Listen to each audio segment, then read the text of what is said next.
call it digitalgud. I don't even know how to translate it into English because talgud word probably. Yeah. So, slave labor. Slave labor. Yeah, but actually they, as much as I've understood, they are enjoying this slave labor very much. But what does it mean is that archives and museums have been, they put some photos on the web, so, and those pictures usually doesn't have descriptions. They ask people to go to see those pictures and add information if they know something about those pictures. It happens second time already, and it's really very popular in Estonia, and I hope that Vemu next year we will hear about it sooner, so we can join the club and have our own slavery days here next year. But different things are happening on the field of photos. But I'm really very happy that this exhibition opening here is becoming a reality.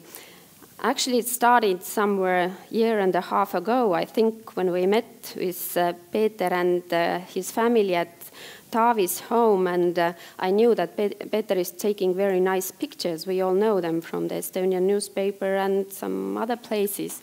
And I asked him why shouldn't he have an exhibition here at Tartu College, as we have this gallery here. And then time went by, and Peter met Kerly, and they had common ideas, and then they came back with a new idea. Why shouldn't they have an exhibition together? So that's how it all started.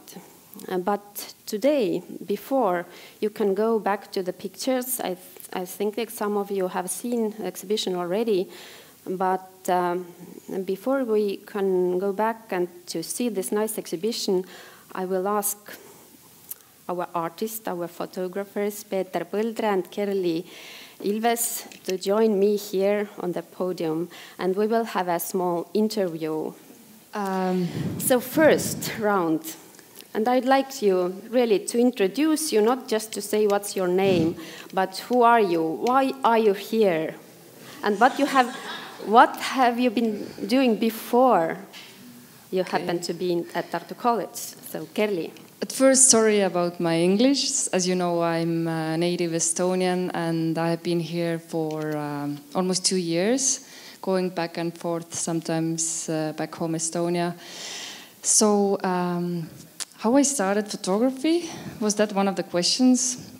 I think I have always been connected to photography somehow, because my father was an avid photographer and just a hobbyist. He didn't have any exhibitions, or he didn't go to many foreign countries. I think the farthest he went to was Bulgaria, but that was like, oh, so far, like who would ever know, like you can go to Bulgaria at that time. So, and he had this little dark room in our home. He built this under the roof, so in the summers it was like impossible to be there because it was so hot. And he was developing his pictures there, and I sneaked in there. And yeah, the funniest and the most well-known story about me going checking his stuff was I saw one very pretty, like yellow and red box, and I tried to open it. I opened, and there was just some black plastic bag. I was like, why do you have a black plastic bag in such a nice, colorful box? And of course, I tore that bag apart, and there were just empty white papers, boring. So later, of course, he realized, you know, somebody has been sneaking in. And I don't think he never figured out it was me. But anyway, when I started developing my own films and putting photos to paper in a dark room, I realized actually what I have done, because that box of film, now the paper was from one of the German, like, you know, you could get the, it's first like foreign paper, which means it's very expensive, not the Soviet Union made paper. So, is there any other? Maybe I give to Peter, so I come back to, I feel like I'm talking too much already. No. No. You just keep talking because we have enough time for Peter as well. I remember what I'm doing here. In here, 2011 spring arrived, and coming here was making through one of my long time dreams about coming to Canada to see what kind of country is this, because when I was in Estonia, I think it was 1989, I was very happy. I had happy childhood in like the Estonian Republic. Estonian. How is this? Soviet Republic of. Okay, you know what I mean. Okay, so and then my aunt went to Canada because they had some relatives who had escaped from Estonia to there. And she came back and she brought so many nice things like toys and candies and clothing to her two sons. And I got to go over, and then I realized there is such wonderful thing as Kinder Egg. So they had like 50 of those. I could see like the whole, and my eyes went like, oh, I don't know what to do, because you open up, you have this amazing chocolate, and then you get the stuff inside, and then all like T-shirts saying like Ontario and wolves and polar bear, and then some king bubble, very weird, tasty, like root beer tasting gums, and chewing gums, which I liked very much. And I was like, I didn't know where Canada was, because it seemed like, somewhere there, but who knew it was? But I remember the maple leaf flag that sort of like stuck on me, the red and the white, and I was like, okay, one day I have to go there. And that thought was sitting on me for almost 20 years. Then I was in Barcelona and visiting my very good friend Jose, and he was like, it was in the end of the year, November 2010, and he asked like, so what's next for you, Kerly? And I was like, oh, I don't know. And he said, go to Canada. And I was like, okay, let's check out my options. And I went online, and they have the Work and Travel International Experience Canada. I applied, and here I am. Okay, now I give to Peter. Oh, thank you. So Kerly just gave you a long list of what I missed in childhood, because I lived most of my life in Toronto. Many of you may know that I still practice a little bit as a physician. I'm a hematologist, but my interest in photography probably started around the age of 10. And fortunately, the very first camera that I ever had, that my father lent me, is out on display in the glass cabinet. It was a camera that came with our family from Sweden. And as a result of the travels from Sweden to Argentina, where it's wretchedly humid most of the time, the camera is not in terribly good shape. It's important to understand that, because along with that exhibit are the first two pictures I took with that camera. So you have to understand that the quality of those two pictures, which I have now displayed to the public for the first time, is a direct relationship to the quality of the camera, I hope. In the meantime, I do think that the technique and the cameras have gotten better. And many people over the course of the last many years have looked at my photos, have offered critical comments relating to the photos. I mentioned in the introduction my good friend and mentor, Dale Doughton, who not only taught me a lot about medicine and hematology, but also was a Nikon man right from the very beginning. And we used to have photo contests back at the Wellesley Hospital. And I remember Dale was always a little bit upset that somehow or other I would get lucky enough to take some photo that would usually win the contest, despite the fact that he by that time was taking thousands of photos. This is before the world of digital, so he could afford thousands of photos, I couldn't. So that's a little bit of the introduction to how I got to be interested in photography. I'll also say that I never went through the dark room phase. We did have a camera club at the University of Toronto, but and I tried it for a couple of weeks, but I thought it was just a little bit too complicated for my simple self. I disagree. It's not very complicated. You just have to know. At first when they taught me that, I've been doing darkroom, I think like 11 years by now. And at first the teacher wasn't very clear. So when I was developing my first photos there, I think I had like exposure time up to 5 minutes or so, or like maybe 30 minutes, and I was like, this can't be so complicated. And then somebody told me like, you know, there's aperture you can control. So when I knew that, it was like half of a second and 1 second, and you just have to have free time to go and sit there, because when you usually go in the morning and you get out in the evening, and you have to have your lunchbox with you. Okay, I have mine. So I know all about the exhibition because I was editing the texts. And I would like to ask about your relationship on this project, because you could imagine that maybe Peter is teacher of Kerly or something, but actually it's vice versa. Mm-hmm. Kerly is a teacher and Peter is a student.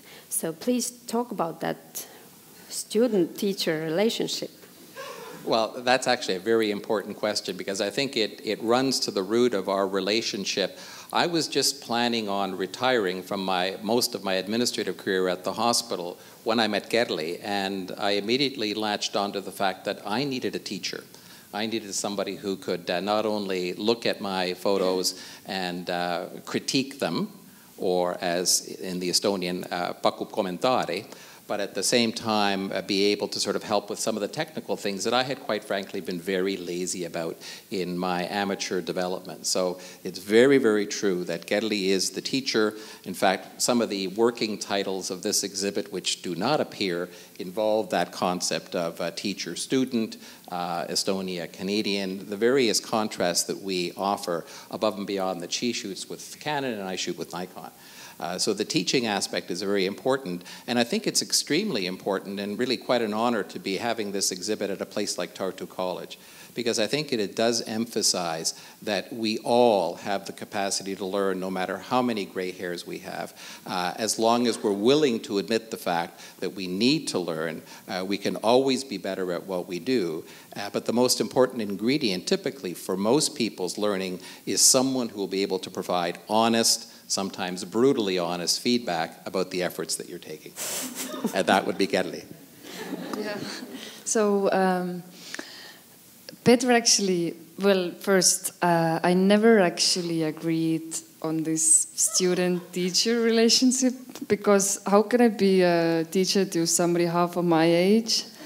So anyway, but since he has always thought that I'm his teacher, then actually he's very lucky, because I only had 2 teachers when I first started. I went to the Technology Center, which is now a youth center. I have in the first 2 years were the only ones where I went and actually had some kind of photography schooling. After that, I became the teacher myself, and after that, I didn't have any mentors. I have had good connections with a few photographers in the States, but it's still like you can't go out with them every day. You can't ask them questions, like you can't have a photography session outside. So I have been missing that part in my life about having a mentor. I think you agree, it's very nice when you can get somebody's brutally honest opinion. And I haven't been keeping myself back with that, giving comments to Peter, because, if somebody tells you honestly what you're missing or what are you lacking, I think it hurts, of course. Who wants to know you suck, right? Nobody does. So, but then, in my opinion, if you know what are you missing or you're lacking, then you can start getting better. And maybe, who knows, maybe I would be a photographer if somebody would ever have told me that. So there is so much to learn, and if you have interest, that's why I like photography, because you never can know everything. There is always so much to learn. It's probably also a good time to talk about how this particular exhibit began between Kerly and I. And it really is, I need to say this right off the bat. It's almost surreal to be in the same room only a year and a half later from the exhibit that Piret and Jan Meri organized on behalf of Vello Muikma. Vello was a Veronus, a fellow of the fraternity Veronia, and is, without a doubt, the finest Estonian-Canadian photographer who's ever lived. And it is just an enormous honor to actually be able to inhabit, for a brief period of time, the same walls that he graced with his wonderful exhibit just over a year and a half ago. But one of the lessons that I learned from Kerly at that time was that when you do an exhibit, at least according to Kerly, there has to be a theme. You just don't go and say, well, just pick up a bunch of your best pictures and let's put them up. And with that as a mind, when she went back to Estonia temporarily, we agreed upon these 16, or as it turned out to be 17 themes that you'll be seeing in the exhibit. And the other rule, if you will, was that obviously she was going to find her collection from Tartu, and I was going to find my collection from Toronto, or in the case of at least one picture from Eudora, which you may recognize later on, a little bit closer to Toronto, but not exactly in Toronto.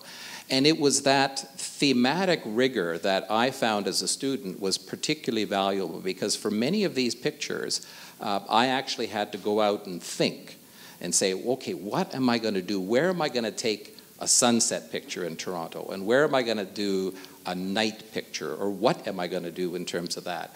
And I think that from a teaching point of view, that kind of thematic rigor, providing a framework with which to take photos, was very important. I wanted to share that with all of you right now, so that when you see those 17 pairs of photos, they came about because of a list that largely Kerly structured for us, and which we sort of debated back and forth, mainly by email, as she was already in Estonia at that time. But it really provided a wonderful learning opportunity and challenged me as an eternal student to say, what am I going to do, and what am I going to try to take for a particular theme? Because many of these pictures were taken specifically with this exhibit in mind. Yeah, I want to add something about the, as I see the idea of this exhibition.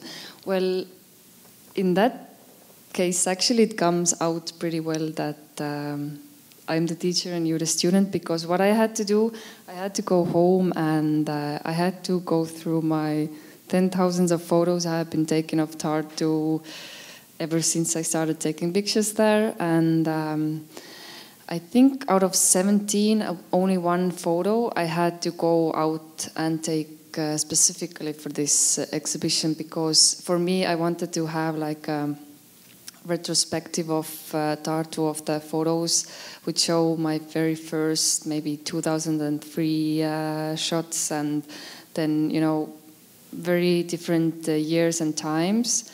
So the one shot I went to take that I always have wanted, so I was glad I was able to contribute to one shot I had to take for that exhibition. So yeah. Maybe you should talk more about those topics, because they are really very, very interesting ideas, working ideas. What for you, because you didn't have those photos. Kerly already made a selection of the old photos. Why those topics, and which topics you like the most, Peter? Well, I think realizing that the exhibit was going to occur here at Tartu College, the first two pictures that you'll see outside when you start going around, if you went around in a sort of a clockwise fashion, were pictures of the University of Toronto and Tartu University themselves, because we viewed that conceptually as the anchor. And then very similar to that, we thought that pictures of the city halls of the two cities would be able to help everybody in the audience, whether they were from Toronto or have ever visited Tartu, to realize that those were really the two iconic sites, if you will, the universities in both cities, as well as the city halls in both cities. From there on in, I think I would say that most of the list was really already from the teacher's point of view. They're general themes, which in fact are extremely challenging, because the more general you make the theme, the more freedom you have, but at the same time, the more you have to think about what you're going to do with those themes. And it was just, I think, about maybe 5 or 6 or 7 emails back and forth. One theme got lost in the shuffle, and that was the sports theme, so I think we both had to scramble at the end to realize that in one email somewhere in March of last year, we'd actually agreed to do a sports photo also. Yeah, the themes, what we were thinking, why there's 17, we tried to put together sort of like common themes, like if I see photos from Toronto, I would like to see some people, and I would like to see how the sunset looks in here, and water and glass, sort of like very beginner kind of themes actually. But when you put those two together from 2 different places, then you start actually see whether the similarities or the differences. And I think that's very interesting about this exhibition, that you actually can see so many contrasts, like how the things are in Toronto and how the things are in Tartu. So when we get done here, then you can check out this yourself. So, Kerly, that's pretty much the way you were working with your students in Estonia, giving those themes for people to take pictures, or? Yes, it's when students come to me, like when we start from September, first they fall into 2 categories. One is the beginners and the advanced, and then more or less with the simple themes like we actually have presented here, it's the way you can get to know the students' creativity, because there are so many ways actually to take those pictures. What you see here is just 2 options.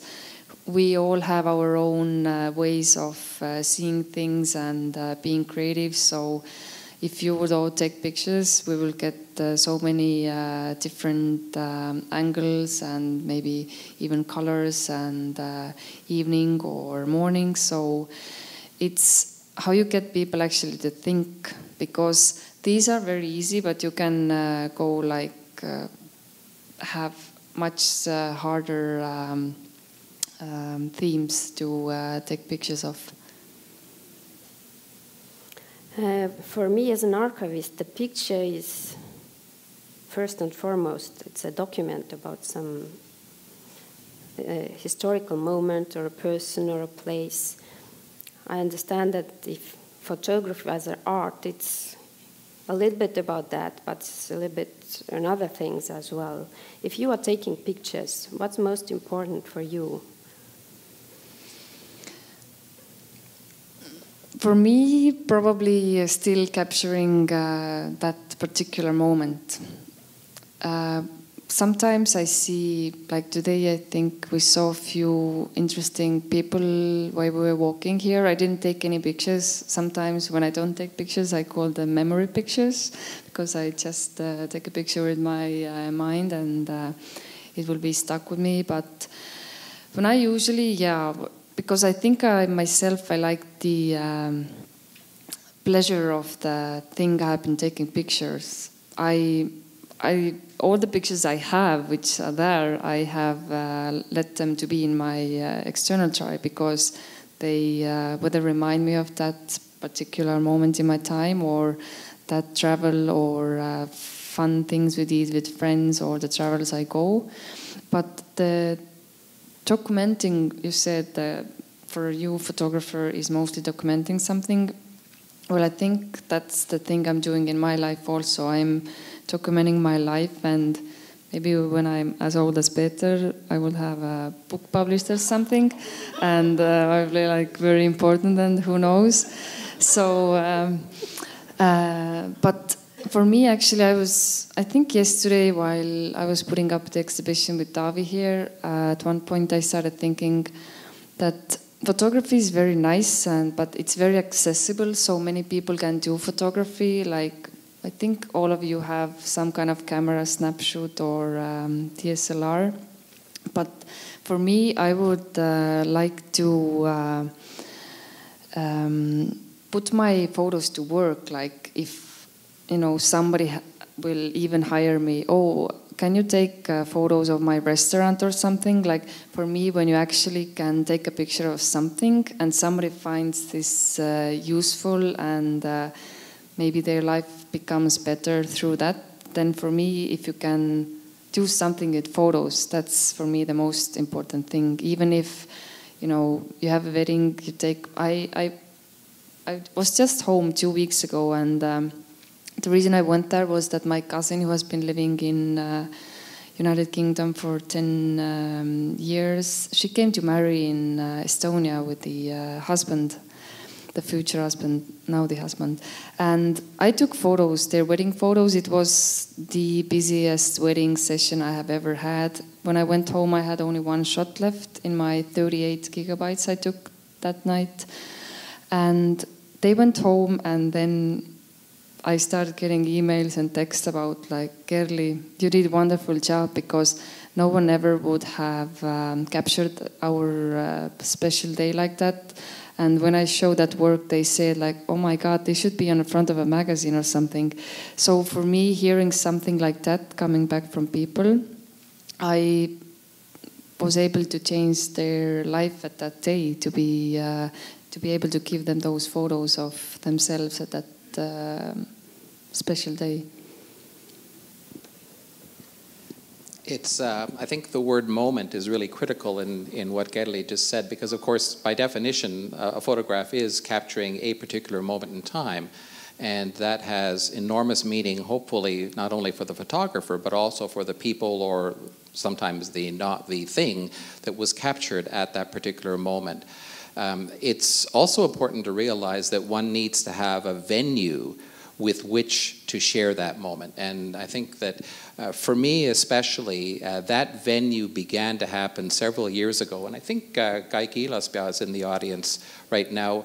When Guy began to post some of my photos in the Estonian paper, back when my mom was still alive, she passed away just over 3 years ago, it was an enormous source of joy and pride to her to see those pictures and to be able to reflect on the fact that someone in her family had become, in her words at least, or her frame of reference, famous enough to actually be a newspaper photographer. And I still reflect on that, and I think that she's probably upstairs in heaven now learning how to use a computer, because shortly after that, within the last year or two, Davi Damtik has done an incredible job of being able to post photos online, and even if there may be 60 or 70 photos that are fairly standard and routine, one's hope always is that 1 or 2 or 3 of them capture the moment. I just came back from shooting the Estonian kindergarten's graduation ceremony earlier today, and I was able to edit most of the pictures before getting down here today, but there are some, their parents may not necessarily agree, where the moment was captured in terms of the facial expressions that they had and the maneuvers and the goings-on that we were able to capture on film. So it's not only capturing the moment, but then having a venue. And I'm really very grateful to Guy, as well, especially to Davi, for what he's been able to do with Estonian Life Online, to be able to share those moments, hopefully with more than just a few people that could crowd around a computer screen, as would have been in the case in the past. Can I ask a question? Is Davi your student, maybe? Davi is too good to be my student. Davi is actually a very talented photographer himself. The only claim that I have to Davi's talent is that he happens to be using my camera right now, because his is in the repair shop. Back to your photos on this exhibition. Kerly, what's your favorite picture made by Peter at this exhibition, and why? God, I need some time to think. Maybe Peter can answer first. Yeah, the same question to Peter, so who's the quickest? That's actually an easy question for me. If you go and look at Kerly's sunset picture, to me that is by far the best picture in this exhibit. I'm totally captivated by it. I've already put in a purchase order for it. It is, I think, just a spectacular picture of the sunset theme. There were many other great pictures, but if I had to choose one, it would be that one. I think my favorite is the nature photo, Scarborough Bluffs, because when you are in front of that photo, it's just, you feel like you're in that scene there.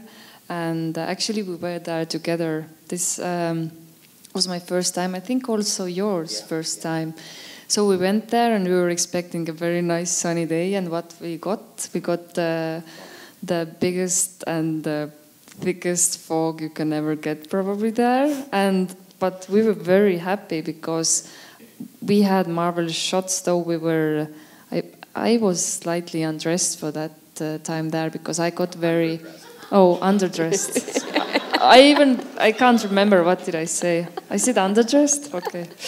Anyway, so it was, for me, looking at that photo, I feel some connection also because I was there myself, and it's just how it's presented, like the black frame and the black mat, and that got a like mysterious photo there. So yeah, that's my favorite.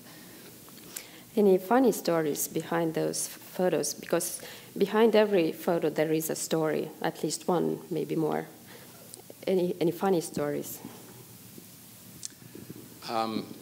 It's not terribly funny, but I will confess that the last photo I actually had to take, and Kathy is sitting here in the front row, was that I had misread my emails and I hadn't gotten a picture of Toronto City Hall. And then when we were doing our final review of what I thought were 16 themes, Kerly pointed out to me that there were actually 17, and one of the iconic themes that we had agreed upon that I had totally forgotten was City Hall. So Kathy and I got into the car. Kathy is driving, as she oftentimes does when I'm on a photo shoot, and we got down to Toronto City Hall. And after doing a lot of the sort of the typical twin towers rising above the little spaceship type of thing, I then was walking back to the car when I looked up and took the picture that is now on display here. So I think that was sort of memorable for the fact that it was very last minute. And many of you who know me know that I'm not a last minute person at all. And this is one of those last minute things that actually I think did work. For those of you who are Estonian, of course, you will notice the Estonian flag colors of blue, black, and white are the major theme of that picture. There is a tad of a reflection of the fact that you can actually figure out that it is the Toronto City Hall, but not from the traditional view that most postcards would have of it.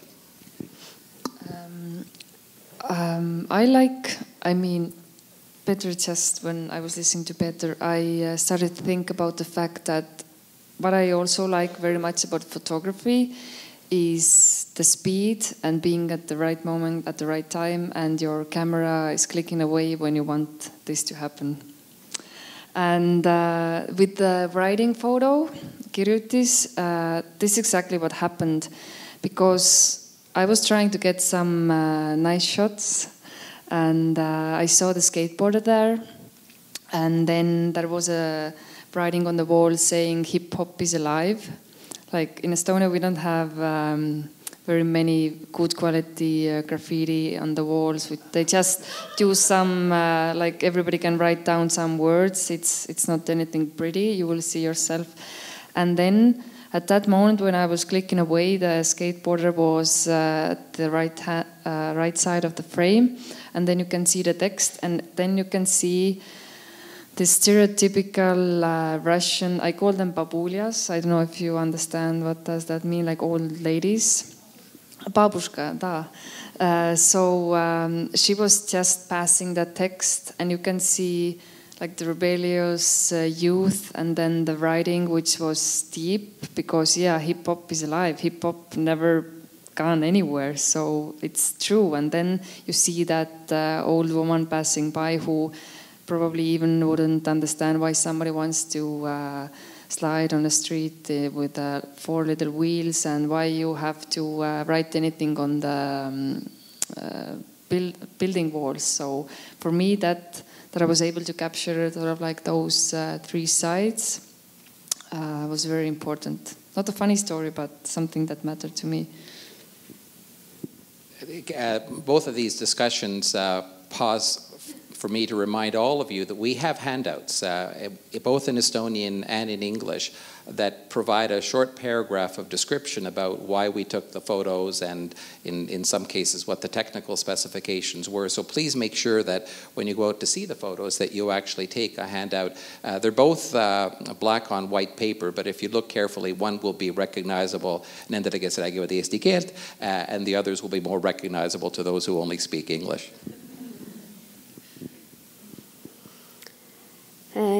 Is there any questions from the audience?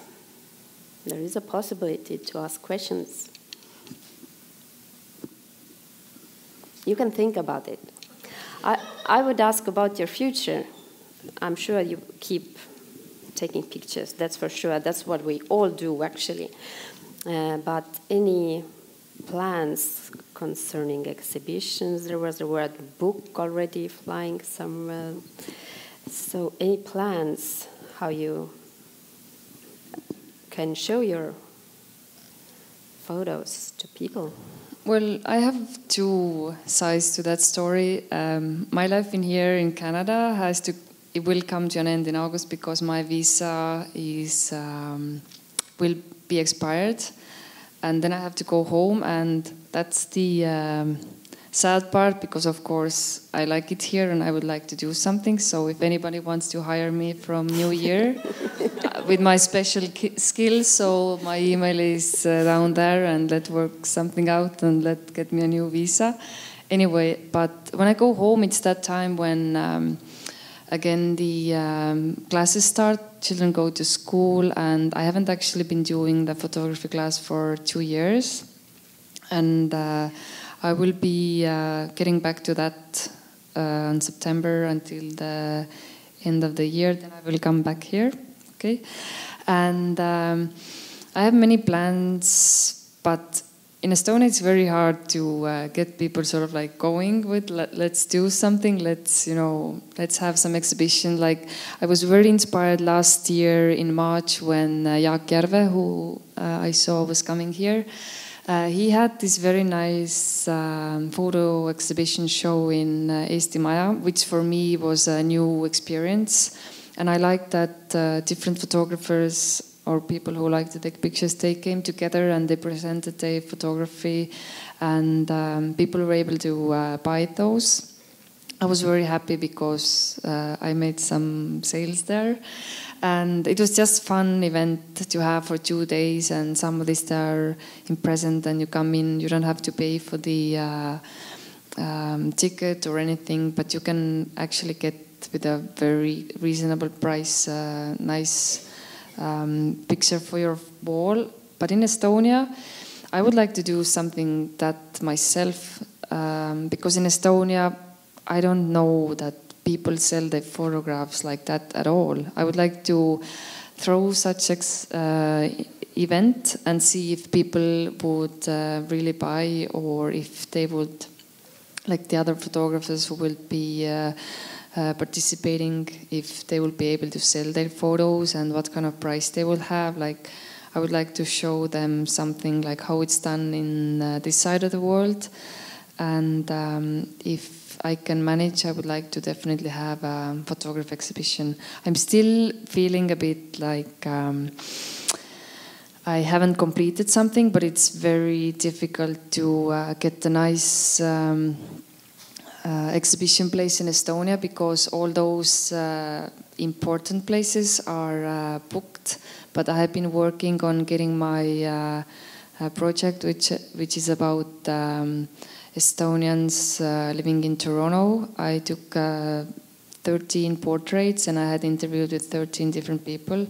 Everything is ready. I'm just trying to get some funding and see if anybody can support me. And then I would like to open that, if not this fall, maybe next year, somewhere nice place in Tallinn. So I will be working on those things. Why not in Tartu? Because I think I could help you to find a place for that exhibition. Which place? Because in Tallinn there are, I think, more visitors. In Tartu, the galleries, like Tartu is a very nice sort of like art and cultural little town, but it's when you want to reach somewhere. I would definitely have the exhibition in Tartu also, but I would like to start from Tallinn to get sort of like this thing going, and then it will come to Tartu, or maybe it helps if I already have something in Tartu and it goes back to Tallinn. We'll see. Yeah, thank God. See, now it's working already. This networking, the most important thing. Well, I have similar plans, but they're a little bit more concrete. Actually, a lot of my future just started last weekend, because with the president of Estonia visiting, I had an opportunity to shoot a total of, I think, about 7 different galleries. And I was incredibly pleased to realize that they were picked up by the Estonian news media as well as the president's own website. So that was really quite a thrill, coming a week before this exhibit. But probably the most exciting thing that I'm going to be doing in the near future is teaching photography at my favorite camp, Jõgäru. So this summer I'm going to be not only their special events photographer, but I'm also going to go there on a weekly basis to teach slightly younger people than me, since age has now been discussed, about the basics of taking pictures with iPhones and point-and-shoot cameras and basic things like that. And Tavi and I have already talked about the opportunity of perhaps creating a youth photo gallery from the work of the kids at the summer camp this upcoming summer. I honestly do think that there are opportunities for future exhibits, but I like the idea of doing it collaboratively. And one of the ideas that I will share with you is that, of course, next year, for all of you who are Estonian, you realize that 2014 will bring the Song and Dance Festival again. I've been fortunate to be accredited there 2 times, and I fully intend to go back. But I would love to do it with collaborators from Toronto, so that we could perhaps sometime for a brief period of time share all our pictures of what is probably one of the most spectacular cultural events across the world, the Song and Dance Festival in Little Estonia, where probably at any one time about a quarter of the population is physically present, watching 25,000 people singing, 10,000 people dancing, all in more or less matching folk costumes. And I think that's probably the single most exciting subject that I likely will be able to see now that the president has finished visiting Rideau Hall. And I'd like to encourage you both, actually, to keep taking photos of Estonian community here, and not just those festive moments, which usually are photographed, but those times when we are doing our slavery work, paid or unpaid, it doesn't matter. But those moments which usually are not documented so well, but what we can see from, and Kerly knows that very well because she is also working with our photo collection here at Tartu College, and that actually we could have more pictures of this everyday life of Estonians here in Toronto and all those places we are visiting and we are going for whatever reason. So, and it's actually this is something to all of you, just take pictures of this everyday life of Estonians here, because every detail could be very important and interesting, let's say, after 25 years. It's nothing special maybe right now for us, because that's something, we all know about. But if you try to think of how people after us, how they think about those times we were living here, so that's an important work actually to do. Yeah. Well, just as a brief reminder of what Birgit just said, just think back, if you ever find a school picture of yourself from grade 3, and did you write down the names of all your classmates? The vast majority of us knew them at the time, thank goodness, but we don't know them now. And so not only taking the pictures, but finding the opportunity to write a note or two that reminds you who those people were. Because I can tell you from 60 years of experience, the mind forgets. I think I can still remember mine.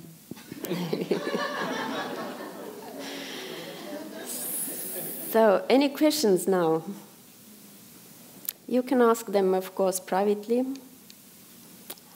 after we are ready here. Anything you would like to tell to the audience or to each other, maybe? I'm very happy to see that one person actually showed up who I was very much wanted to show up. that person is Ian Chrysler. He's a Canadian photographer to whom I was working as an assistant for some time, and he actually was one of the people who taught me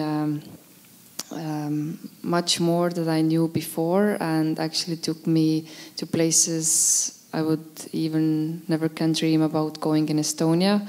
So I know more now about the studio work and how to communicate with publicists, and like it's not only photographer and the models, it includes the whole circle of people, and that you have to be on time and polite and dress nicely, and you know you have to have communication skills and very many things, and which I like the most, that the chemistry we had while working. I always try to be there for him. I don't know if I did always very good, because sometimes he's very demanding, especially when the time is ticking away, and the time is money, as we know. So I really want to thank him. But also Tartu College, and I'm very pleased that my hometown, where I was born, is the same name as this building. Of course, this building was named after my hometown. And Tartu University, I'm the graduate there, right? And it's all like this Tartu everywhere. So, and also something, I was actually walking to here, then I was thinking yesterday when we were putting up the exhibition with Taavi, I was again able to learn something about how to put up an exhibition. I have put many exhibitions up in Tartu, very many different qualities and locations, but this is by far the most professional place, because in Estonia, when you have to put up your exhibition somewhere, they don't send anybody to help you. It's you and the four walls, take your own tools, and if you want a ladder, then they make your faces. Maybe somebody will get you that ladder, but everything is from you. But in here, I got the help, and I tried to make myself helpful for Taavi, and I got valuable hints, which I like the most. Like I said, photography is about learning, and life itself, I want to evolve, and I'm very happy that opportunity here to have my exhibition, and thank you for teaching me. Thanks.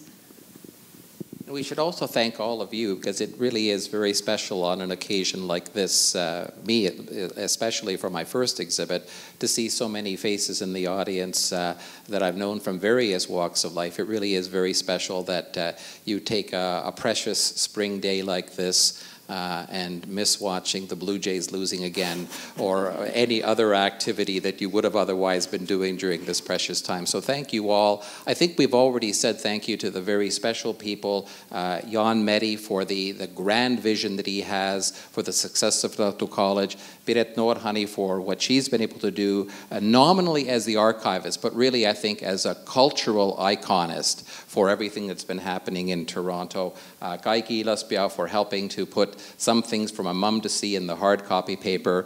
Taavi for not only what he did physically to get this arranged, but for the enormous support that comes from knowing that your galleries are going to be up lickety-scoot when you send them in for consideration for the Estonian audience. So there's so many people to thank. I've mentioned in the sheet that's actually in front, my dear wife who's sitting in the front here, not daring to take too many pictures, but who's actually tolerated the photography that I've done and what it's done to the household budget on occasion.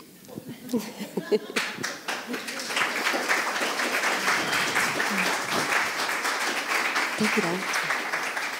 I actually want to, I made a special print for Tartu College to, as a little thank you, because I feel enormously thankful. And when I printed this out this morning, the guy in the photo booth asked, like, are you okay if it's looking like that? And I said, of course, because that's how I took it, and there is no Photoshop editing whatsoever. And I was able to find a round mat, so thank you. I saw Jaan there also. Thank you very much for this opportunity. So there you go. Thanks. Thank you. Thank you very much. So, and could you please help me? And I would like to thank the most important people today. Kerly, thank you for all the good work you have done for the archives here at first, but today especially for this very nice exhibition. So once again, thanks so very much. And Peter, thank you. Keep going.